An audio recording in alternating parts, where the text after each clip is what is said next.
Après de vifs échanges entre la droite et la majorité, les députés ont écarté mercredi sur la ROPA et la PMA post-mortem, deux des mesures les plus polémiques du projet de loi. Mercredi soir, peu avant minuit, l'Assemblée nationale votait l'ouverture de la PMA à toutes les femmes, mesure phare du projet de loi bioéthique examiné en deuxième lecture. L'article 1er du texte était adopté par 66 voix contre 27, et abstentions, sous les applaudissements des députés de la majorité. Fabrication d'orphelins de père. Risque d'une marchandisation de la procréation. Boîte de Pandore qui mène à la GPA, gestation pour autrui. Depuis lundi, un petit groupe de députés LR bataille en vain contre l'article 1er du projet de loi de bioéthique qui prévoit d'ouvrir la PMA aux couples de femmes et aux femmes seules. Après des échanges tendus entre la droite et la majorité, les députés se sont affrontés mercredi sur les mesures les plus polémiques du texte, celles qui divisent compris au sein de la majorité.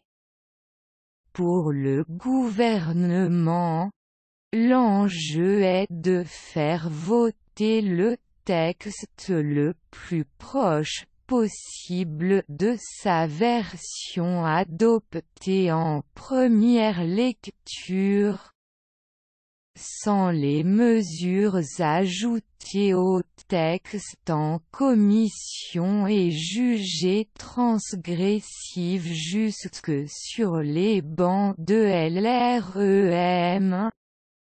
Un premier amendement visant à autoriser la ROPA, une méthode qui autorise une femme en couple à se faire implanter un embryon conçu avec les ovocytes de sa partenaire était rejeté à 78 voix contre 31. Cette maternité partagée veut faire croire qu'un enfant peut être l'enfant de deux femmes.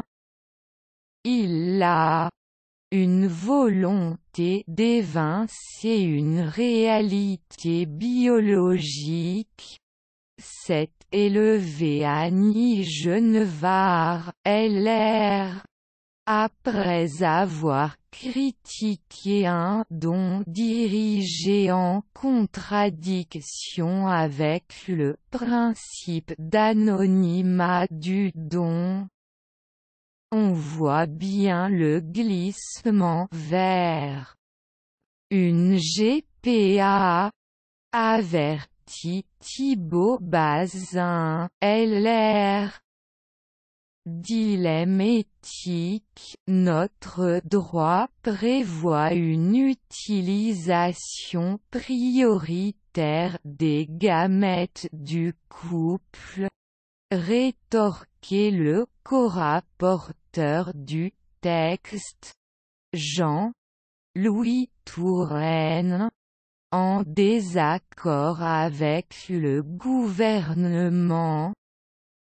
Un peu plus tôt, Adrien Taquet, le secrétaire d'État en charge de l'enfance et des familles, avait en effet estimé que la ROPA était en contradiction avec la philosophie du projet de loi selon lequel le projet parental repose sur l'amour sans que la biologie ne prime.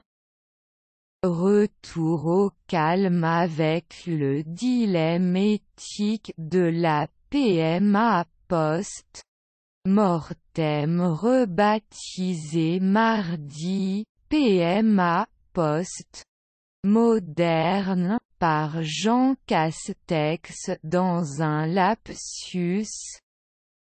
Ce sujet délicat rebat les cartes au sein des groupes politiques mais impose des échanges respectueux. À l'automne, la mesure avait été rejetée à 9 voix près. Les questions qu'elle soulève semblent insondables. Notre dossier projet de loi bioéthique. Tout comprendre.